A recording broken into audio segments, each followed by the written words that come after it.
So first of all, thank you all very much for coming. We have a very special guest here today, Gillian Tans, CEO of Booking.com, one of the biggest e-commerce companies on earth, based here in Amsterdam, and basically born and raised here, right? Yes, yes. It's a company that was founded in the Netherlands and that basically grew out of the Netherlands. It's actually quite funny. We always say that it was good for our business to start in Holland because Dutch people like to travel. So if you follow demand, then it gets you all over the world. And Holland is a very small country, so you very early on need to think about cross borders and how you build a product that can scale all over the world. So for us, it's been an advantage actually to be with our product to start it off here in Amsterdam. Yeah, and you have a special story, I think, because you were one of the very first employees to start at Booking.com almost 20 years ago. Yeah, it's a long time ago. It was in 2002. I have a background in the hospitality industry. I was in marketing and sales for a big chain. So very early on, I realized myself how complicated it is to bring customers from all over the world into properties when you're responsible for that. And when the internet came, I got really fascinated as to how that could basically help that problem and how it could make booking a property so much easier.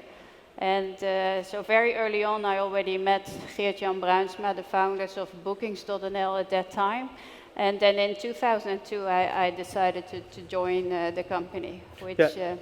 And you had, I mean, this is what I've heard, but you had a good job, you had a good career in hospitality. Yes. But then you decided to switch over to a startup that had, less than 10 employees. How was that? Yeah, there was a big reaction because it was also not long after the dot-com bubble burst, and so many people were reluctant to become part of internet businesses at that time. So also my family was not always very excited about that move. But how did they react? Yeah, they didn't like it because I had a very successful job. But yeah, I really believed in it, and so I thought, well, I'm just going to try.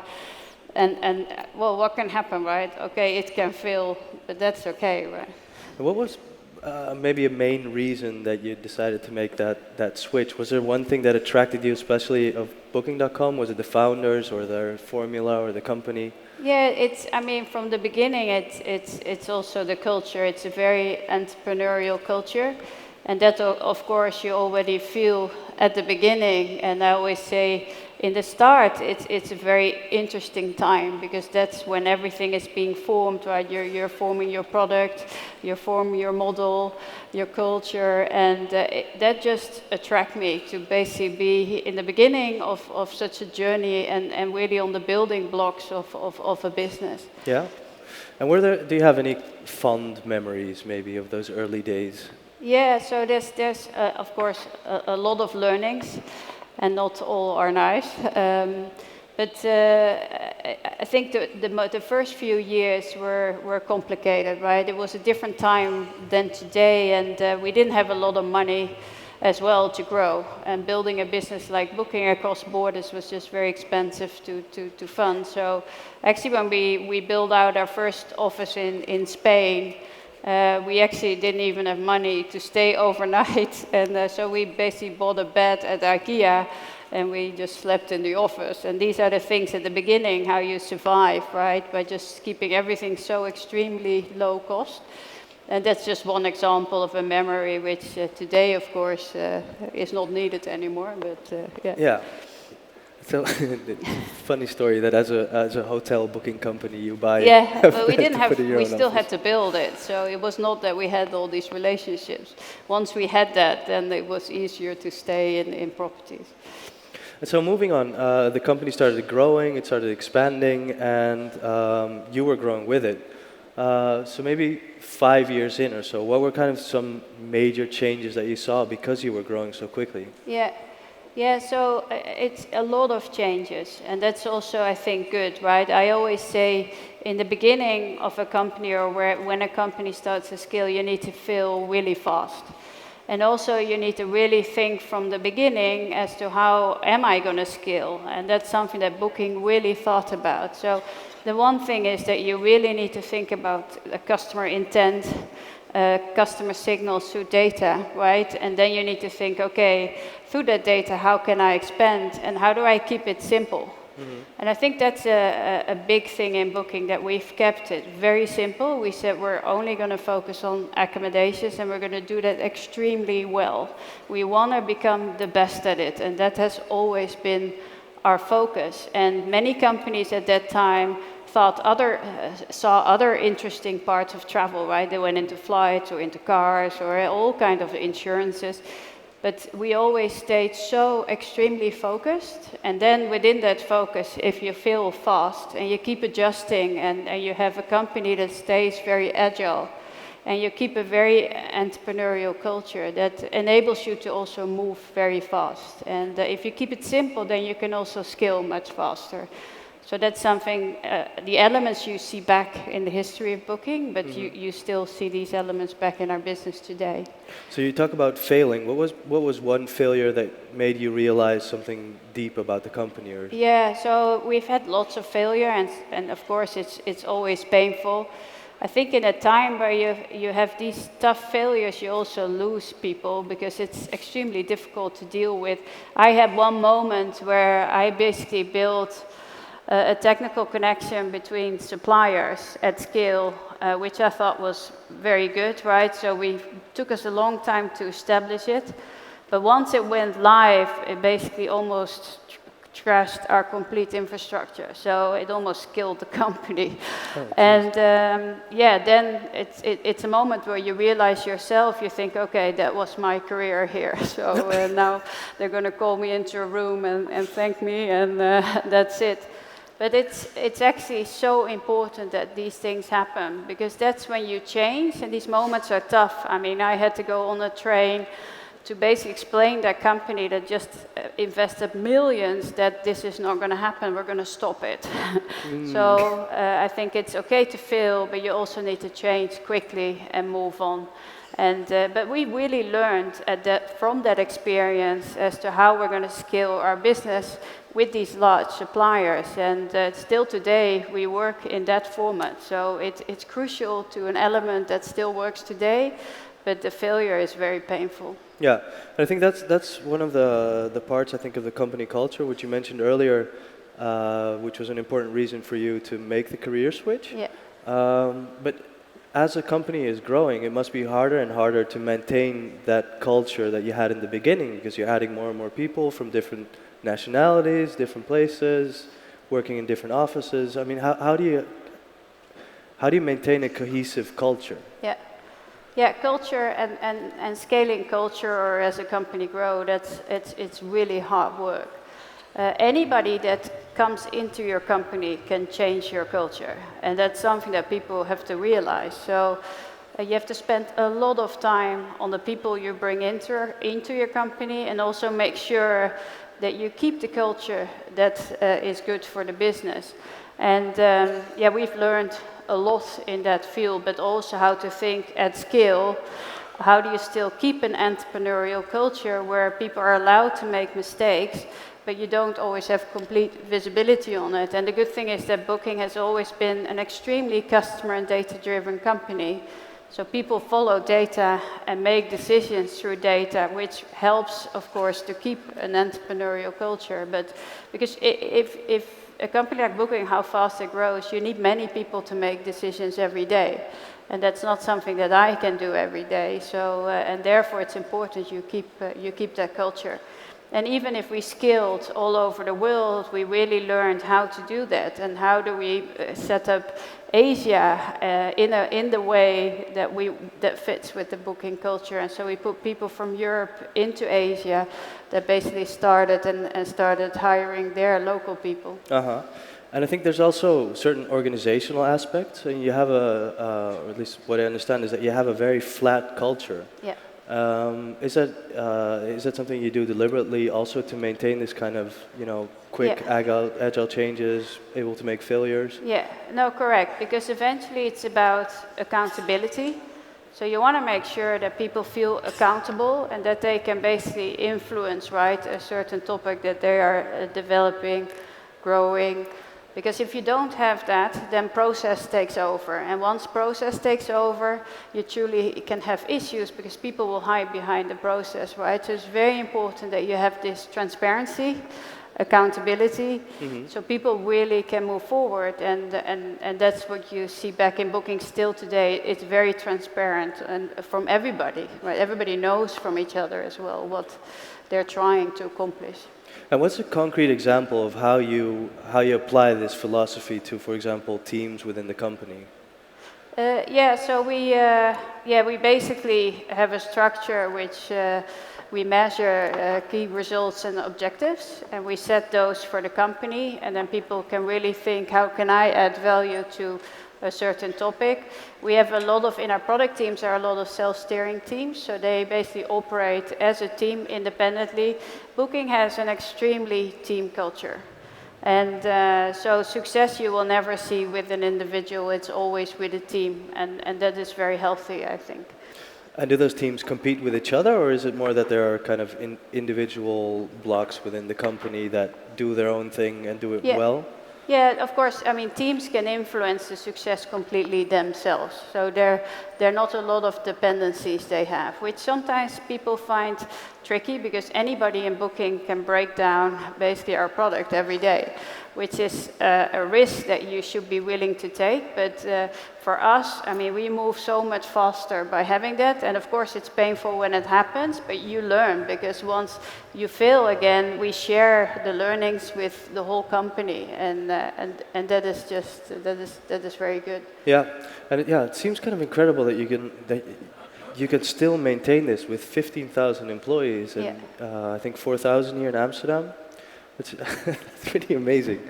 But I think you're maybe the best person to talk about that because you were COO. Yes. And you did that for 6 years, and then you switched over to the CEO position. Is there a big change between what you do as a COO and a CEO?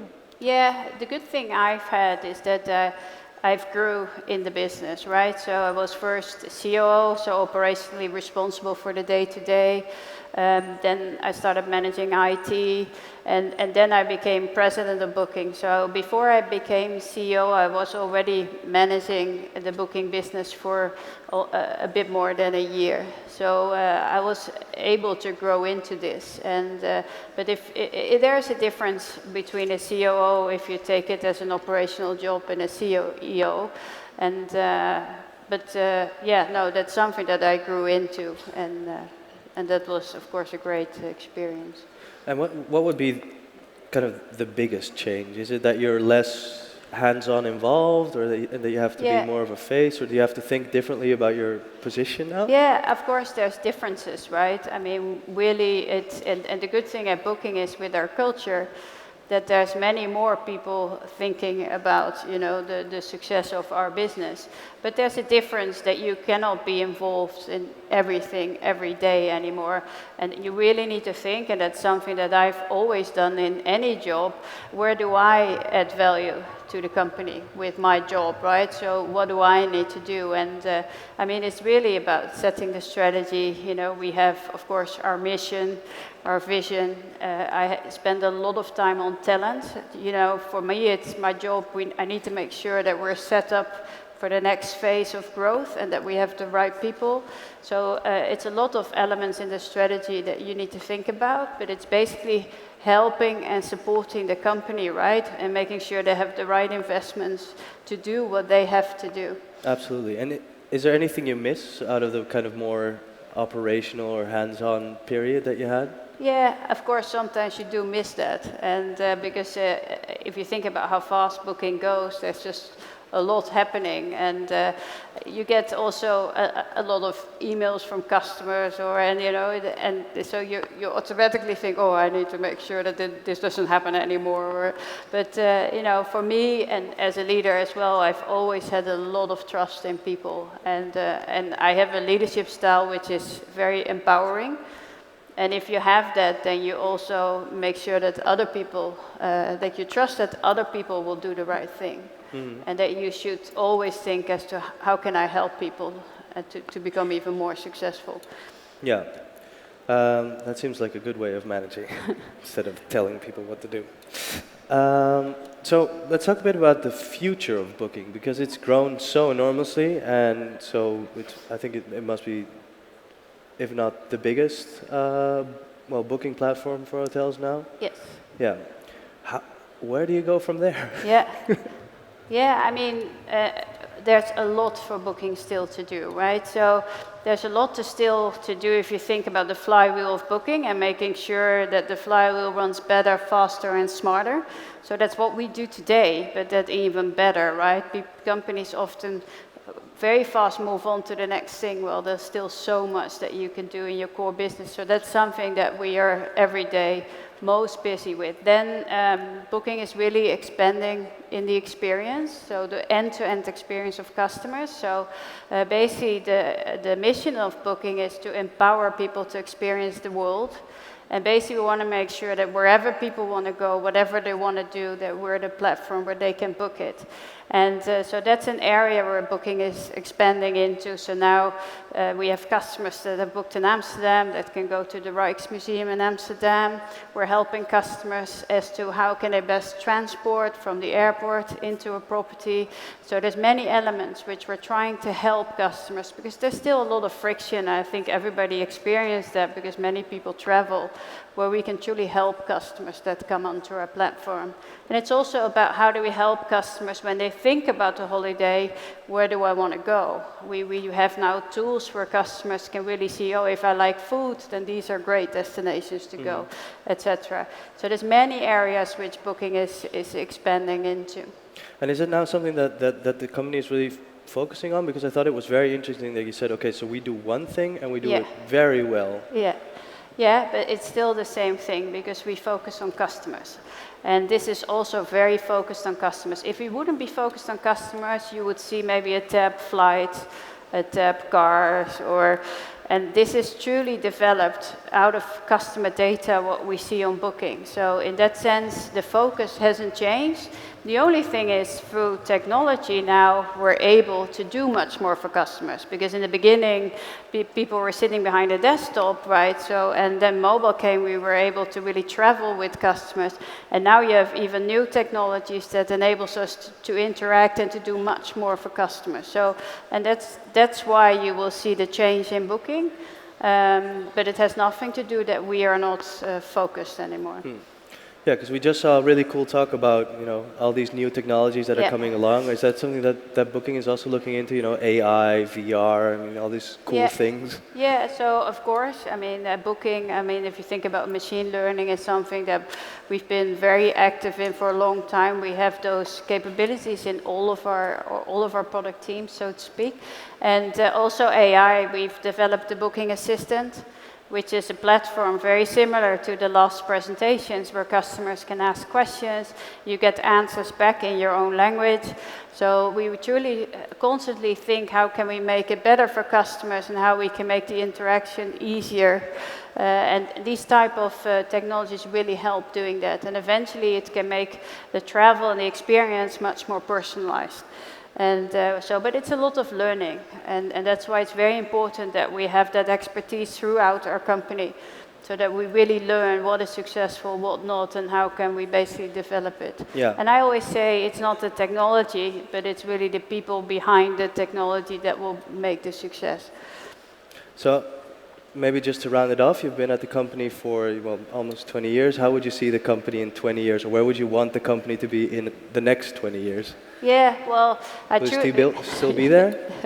Well, I think if we stay agile enough, right, and if we keep innovating as to what customers are looking for, then we for sure will be there.